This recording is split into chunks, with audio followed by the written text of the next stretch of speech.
All righty, guys. Andrew Bobros here. Hey, I want to do a real quick video on our boy, Kellen Moore. And also, I want to discuss the rookie class. Guys, so from last season, let's get into it.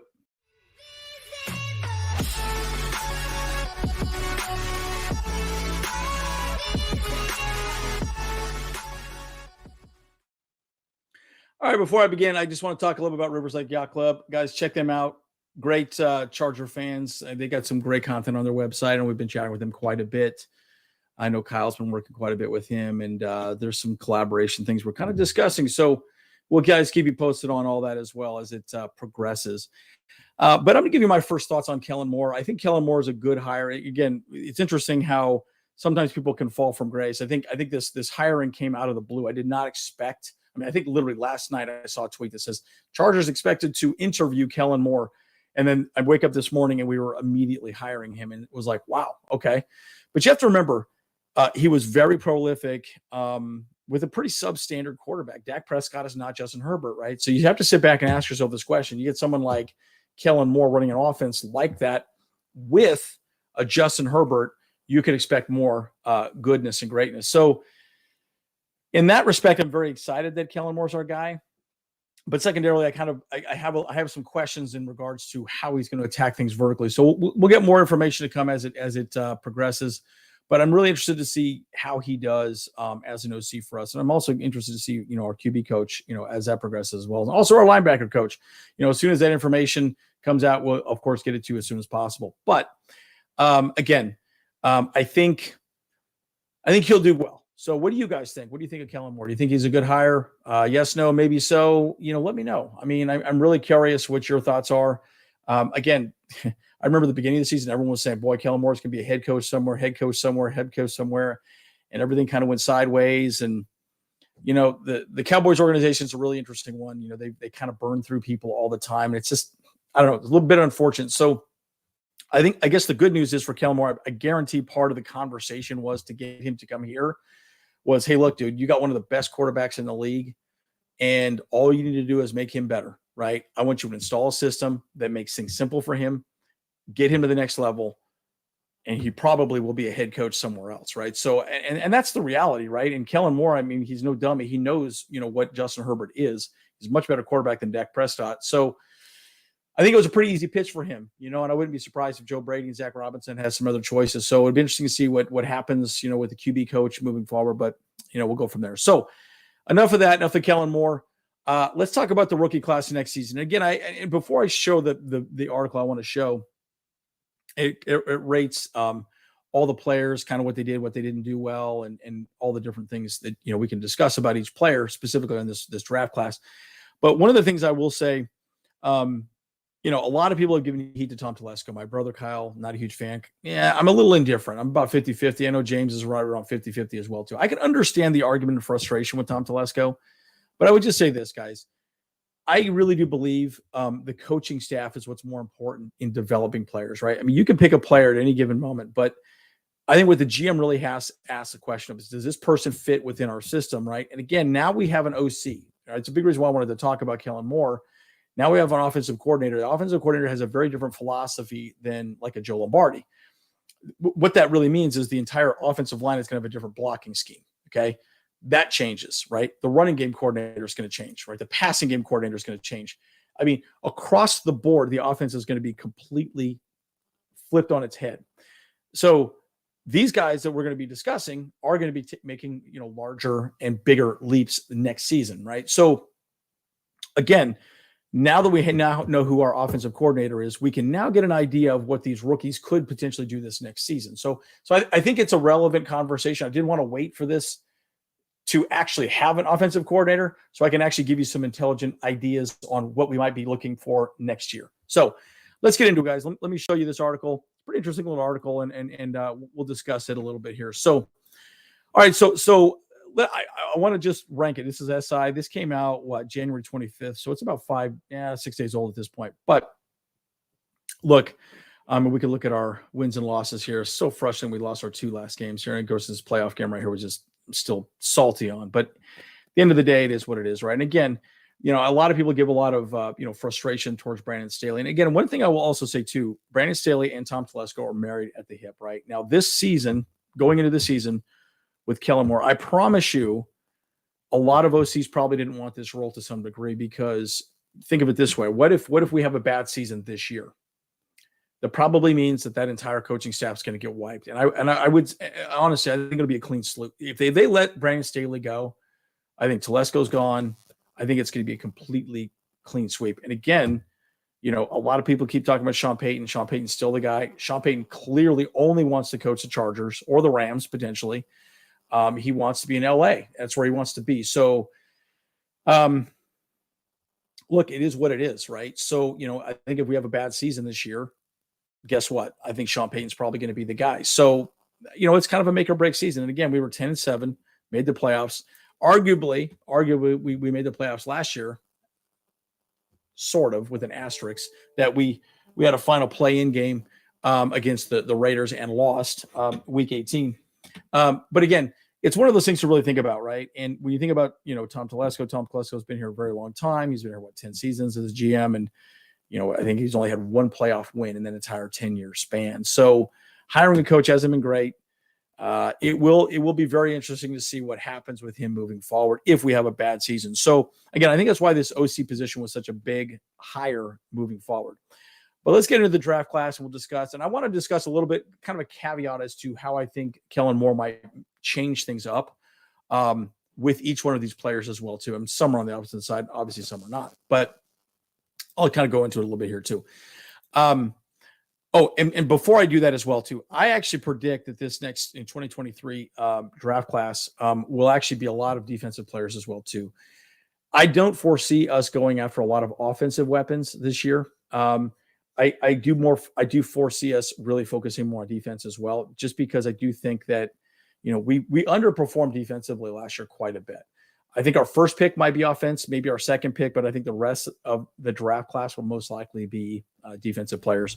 And you got to understand, like there is some issues, on board. But I also do suspect that we're going to see some free agent signings here happening here pretty soon, because we now have an OC. We have somebody that can step in and say, I really want this guy. He fits in XYZ scheme, yada, yada. So there's a lot to be said about this. Okay. So again, frustrating season. We all know that the Spanos has opened up their wallet for the first time in the entire time they've ever been, owners of this team. The report card's an interesting one, right? And I want to go through it a little bit more with you guys. And again, what do you think? Okay. I want you to give a grade to Kellen Moore as a hire, secondarily, Tom Telesco as a drafter, and Brandon Staley, right? Because Brandon Staley and Tom Telesco are making these decisions together. They're not making decisions alone, right? They're making decisions as a team. So, first round pick, Zion Johnson. By the way, this just blew me away. I did not expect this pick. I remember I wanted Jordan Davis from Georgia. The Eagles got him.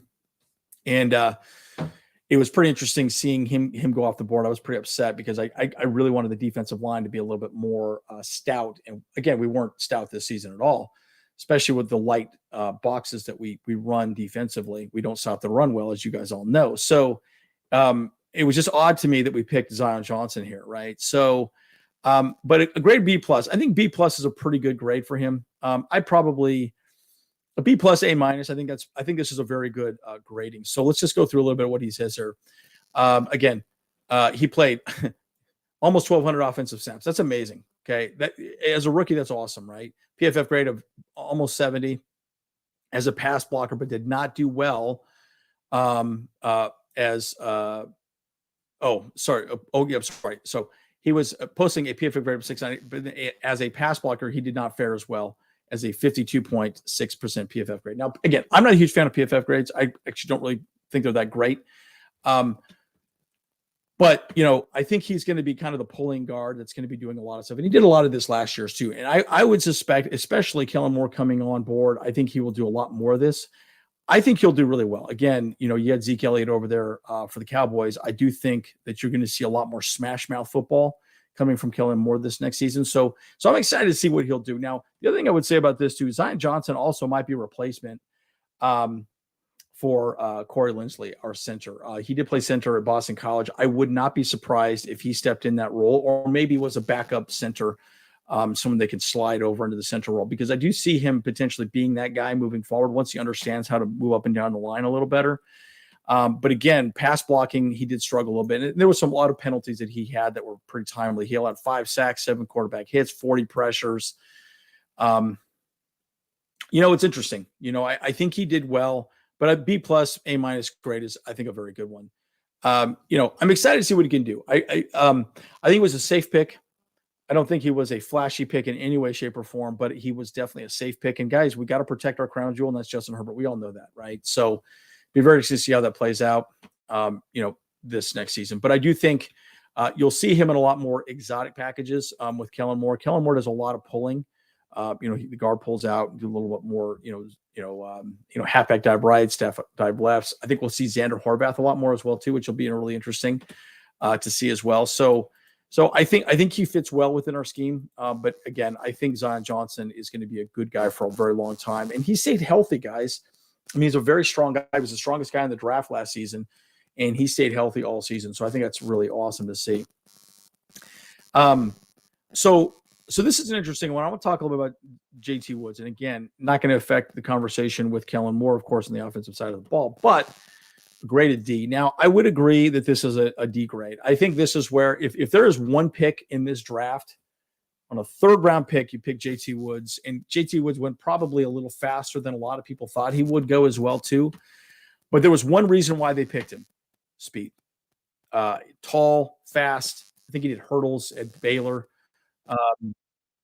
And he was definitely one of those guys that did a lot of interesting things. So, again, there was a lot of conversations that happened there with JT Woods, but again, he wasn't the guy to really step up and do much, right? He did not do well. I think he only played 31 defensive snaps, primary serving special teams contributor this past season. And this is a good point, right? Adding strength to his frame and working on tackling fundamentals. I can think of 2 major plays. I think one against the Chiefs and one against the Cardinals. I was at that game, and I didn't notice it was JT Woods. But yes, he missed a block. I think a tackle from DeAndre Hopkins got into the end zone, and there's fundamentals that he's missing.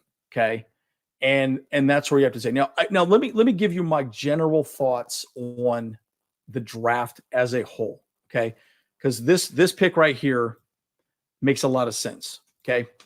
I've always said this: 1st and 2nd round picks, as a GM or a head coach, you have to be, in my opinion, okay, my humble opinion, you have to be able to justify whether that guy has a good season or a bad season, okay? This is a great pick, okay? This guy's going to be around a long time. I think he made the all-rookie team, something of that nature. I can't remember the exact terminology. You did a great job. 1st-round pick needs to be a hit, okay? You call Tillery and then also K9, right? Those guys have been busts in 1st rounds, right? And we actually traded up to get K9, and he's kind of been a bit of a bust. Now, we'll see what the linebacker coach is coming in. But again, remember, your 1st and 2nd round picks need to be hits. They need to be people that are NFL ready day one. They fit a need. They fix that need immediately. Well, so the argument could be made, well, this is a stupid pick. Well, but here's my argument. Again, we traded our 2nd round pick away when we got Khalil Mack. And now we're talking JT Woods, pick 79. Okay. And a grade of D. So, again, this is where it's like, well, can they start? Maybe, but they really need to prove themselves. I think he's a work in progress. So I think a grade of D is actually quite fair. Quite fair. I think that puts him in a position. Oh my gosh. That puts him in a position where, yeah, he definitely is one of those guys that could be, good in the future, but he definitely needs to focus on a few things to definitely improve his game. Because again, tackling is a big part of the NFL, right? And he did a horrible job of it. And he didn't do a very good job of positioning himself correctly. Now, another part of the problem is Isaiah Spiller, right? Pick 123. Isaiah Spiller, C minus. Now, again, the argument could be made. Again, this is really where you could say this was a bad draft class, right? Because good pick, not so good pick. Ooh, clearly not so good pick either, right? And we all wanted to see Isaiah Spiller, but we never saw him. Spiller's evaluation isn't an easy one, right? I'm going to read this entire paragraph because I think it kind of summarizes Isaiah Spiller as a whole, right? Because it's a bit perplexing. And again, I see a lot of us talking about maybe this next season we drafting Bijan Robinson. There's a Bijan Robinson or Johnson. I can't remember. I think it's Robinson. And I would argue that we have enough running backs. Okay. I think we have enough running backs to make it work this next season, especially with Kellen Moore, who's worked with Zeke and some of these other running backs, the Cowboys. He'll figure it out. Like he will figure it out. They will be fine. And again, we'll probably see Isaiah Spiller more next season. I wouldn't be surprised if they ran 3 running backs, for the Chargers, right? Especially keeping Austin Eckler healthy. Spiller's evaluation as rookie is an easy one. Given the opportunity, he showed encouraging signs as a rusher. He appeared and took positive strides as a pass blocker. Now, this was one of the biggest arguments about him not being on the field. He did a very bad job of protecting Justin Herbert or picking up the blitz. And again, something he struggled with doing at Texas A&M. He did not get better at it. Again, he has all the freakish needs you need as a running back, but did a very poor job of picking up the blitz, doing what he needed to do to protect Justin Herbert. And again, it's a big part of the game, right? We think a running back, just run the ball, be effective. Well, you know what? A big part of it too is doing the little things, right? And that's one of the things that we didn't do very well offensively last season. Again, one of the things I want to talk about also here is with Isaiah Spiller, we weren't a very good team defense. Let me rephrase this. As an offense, we did a very bad job of creating team offensive plays. Okay. Let me repeat that. We did not create team offensive plays. Now, what do I mean by that? Now, again, Chargers wanted to interview a lot of the, systems that did a very good job of wide receivers blocking downfield, opening up running lanes for explosive plays. We did a very bad job. Like there were times that I definitely saw Mike Williams and Keenan Allen kind of take plays off. They were not blocking. They weren't doing anything to make anything explosive for our teammates. And again, this is where Isaiah Spiller needs to get better, right? He needs to not only block better, but he also needs to help with the passing game, right? And there's other things that he can be doing. Again, I don't think he didn't have hands like Austin Eckler. I heard sometimes that he was dropping a lot of passes. So there were some interesting situations. So again, first pick, good. Second pick, not good at all. Third pick, round 4, Isaiah Spiller, we don't know yet, right? And so that's where it gets really frustrating, right? That's where you really have to sit back and say to yourself, okay, why were these not hits? Why did they not do well? Anyways, he appeared in 6 games, 16 carries, 41 yards, and 3 receptions and 13 receiving yards. So nothing to write home about. We saw flashes of brilliance, but there's some things he needs to clean up. Now, I will say this, and then I'm going to go to the heat or the meat of the conversation that matters. And it makes Telesco look like a bit of a genius in the latter ends. Now, what needs to happen here, Brandon Staley, I promise you, is going to say, Isaiah, you need to go to a camp. And that camp is going to be, paid for by the Chargers or whoever else, right? If you think about Trey Pipkins went to a camp, played with Rashawn Slater. He became a very good right tackle for us this last season. We'll probably re-sign Pipkins.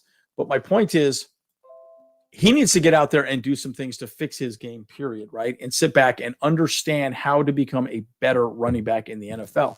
He clearly is not doing it. So he needs to fix that. JT Woods needs to fix that. So these 2 guys need some extra work. So you could argue, well, they're a work in progress. They have what they need. They have the intangibles, but they need to fix what they have. So again, long conversation. We can talk about that all day. Go from there. All right. So Tito Ogbonnia. Now, this is where I think we start seeing the greatness of Brandon Staley and Tom Telesco. Tito had a great season. He was killing it for a long time. And again, 5th round pick, a lot of value there. Now, let me be very clear about something, guys. It's not like Tom Telesco goes, all right, I feel good about this guy. Let's go with him. Okay. I promise you there's a committee of scouts that have scouted these guys all season, all college season. They've ranked him. Everyone has gone through the rankings a bajillion times. I think he's one of the best defensive linemen. I like this guy. He's great value. 5th round. Let's get him. I like this guy. This is a conversation that happens for months going into the draft. And I promise you guys, they were looking at him for a long time.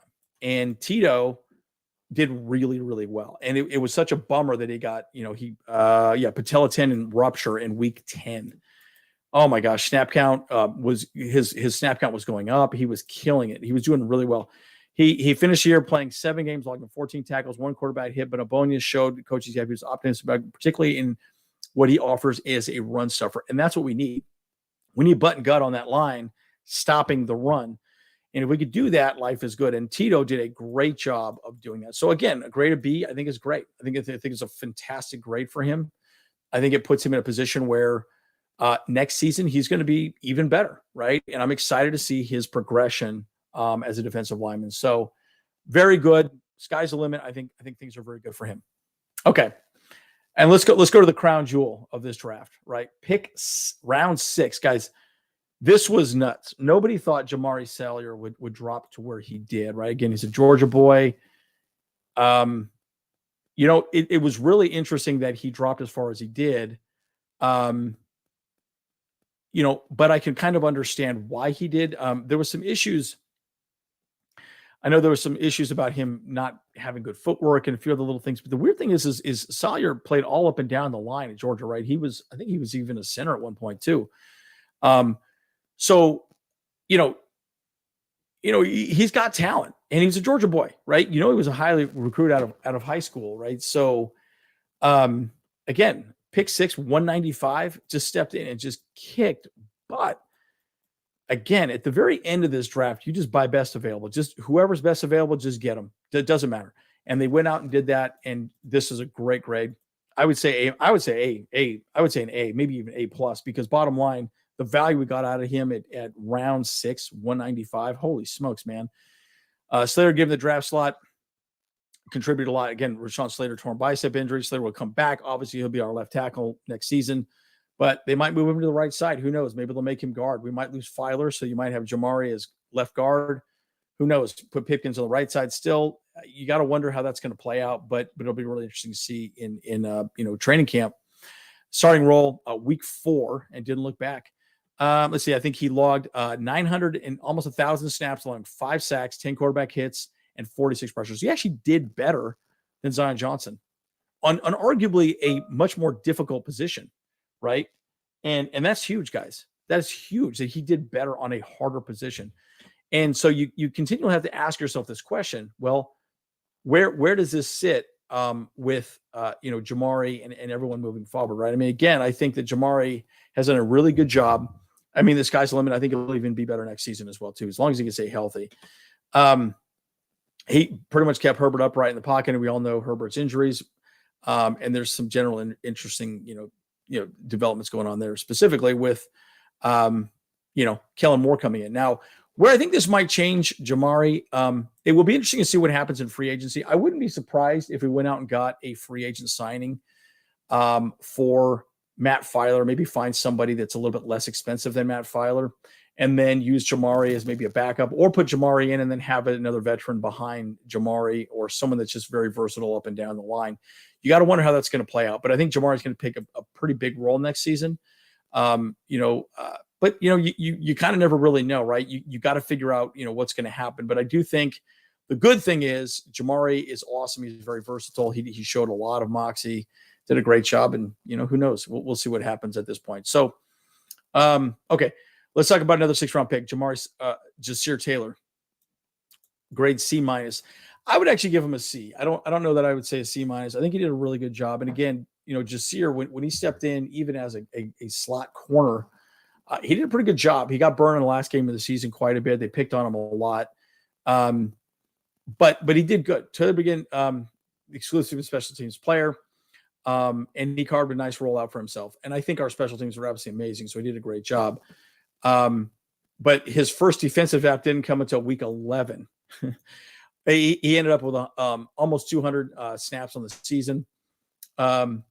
He made 3 starts, split time with Asante Samuel Jr., and the Chargers wanted stronger support against the run down the field. And again, that's a good point, right? Jasir is pretty good at stopping the run. I know Callahan wasn't great at that, and Callahan had some injuries this last season as well, too. So it'll be interesting to see how that plays out. But he's a good tackler. And, he would have some struggles dropping back in coverage. Again, that's where you have to ask yourself this question, right? Again, I've always said after round 2, it's kind of a crapshoot. And again, you can get a guy after round 2 and make them works in progress. Well, look, this is why I would give him a little bit higher, because he did great in special teams. He had a great special team season, but also he contributed on defense. So I would give him at least a C. I would say at least a C, maybe even a B minus, right? I think he did really good. But he offers versatility. He did well, played well around the boundary, and is a nickel cornerback. He did a great job. So I really do think that Jasir Taylor was a great pickup. Okay, our last 2. And again, are you noticing a theme here? A lot of defensive players, right? Defense, offense, defense, offense, defense, right? So it's mostly an offense, mostly a defensive, draft class for the most part. Deane Leonard, not a whole lot to say here. Now, Deane was mostly a special teams player as well, too, and they gave him a grade of not enough information. Personally, I would give him like a C minus, C plus at best, right? He was a special teamer guy. I saw a lot of him during the preseason, and preseason was interesting seeing him play, because I think he did a very good job of doing all the right things and being in the right place, but he was positioned poorly. I know that's a really weird thing to say, but he was positioned poorly to make the play a lot of times. And so in the NFL, you have to make sure your body positioning is in the correct position. And he just wasn't quite there, right? He wasn't looking back at the ball. He wasn't, where he needed to be to really make the play in the NFL. Now, in college, he was in the right place, but in the NFL, very different type of game. He just wasn't quite there. Now, the good news is we saw flashes of brilliance. He was where he needed to be. He just wasn't executing properly, right? So, again, Deane Leonard only played 4 defensive snaps, came on special teams, total 5 tackles, 1 forced fumble. That 1 forced fumble was huge. I think that was actually the game we won against Denver, and that was pretty big. Okay, now this is the one that I would say. Okay, so I'll say this.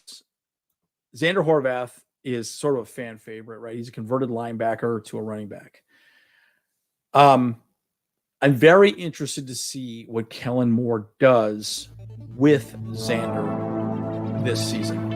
I think he has good hands. I think he got 2 touchdown passes. He caught 2 touchdown passes in the first 2 NFL games as a rookie.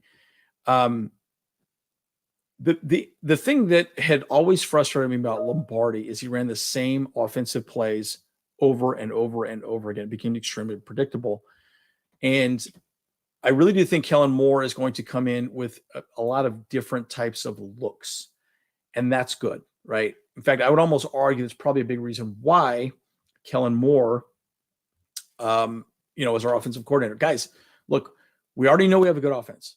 We just need that offense to become even better, right? If we can get it to like a top 3 offense in the league, oh my gosh. And then if we could just get our defense a little bit better, we will do well.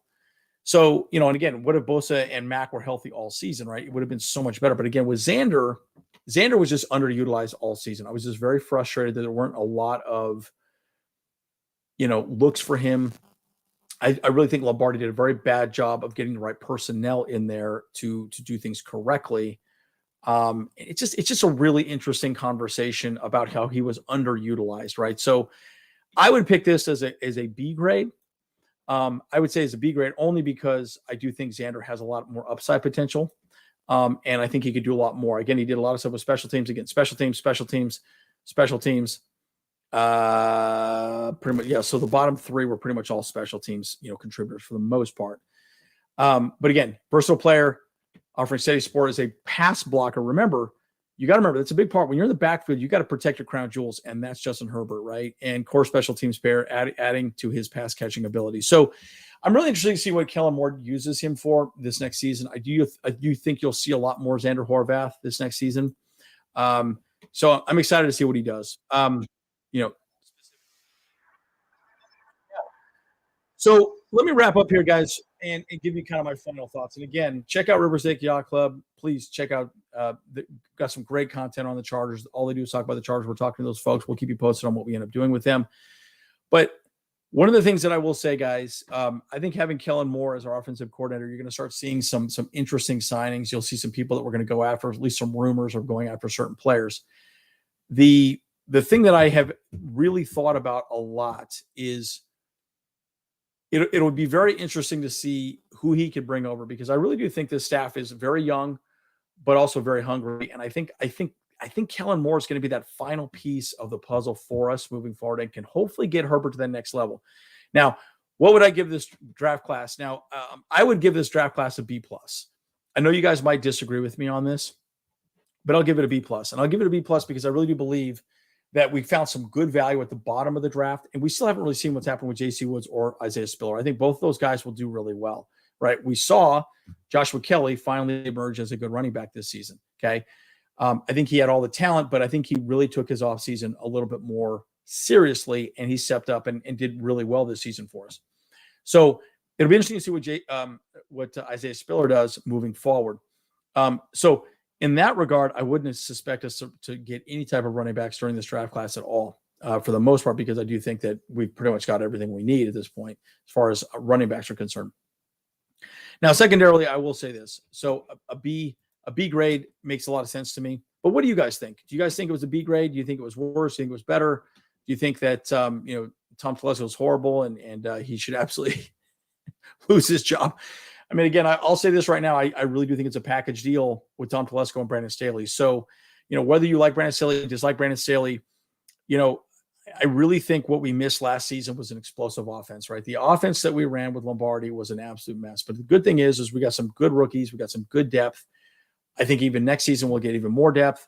And there's probably going to be some more signings. It'd be interesting to see what happens moving forward this season, right? Because I do think there's some discussions around some players that we could get. I mean, DeAndre Hopkins, kind of looks like he wants to be a Charger. I don't know how that'll play out or if it even would at any point, but I think there's a lot of people that want to play for this team. It's exciting. You got a great quarterback, just missing a few pieces. Guys, as always, I'm Andrew Bulpros. See you guys.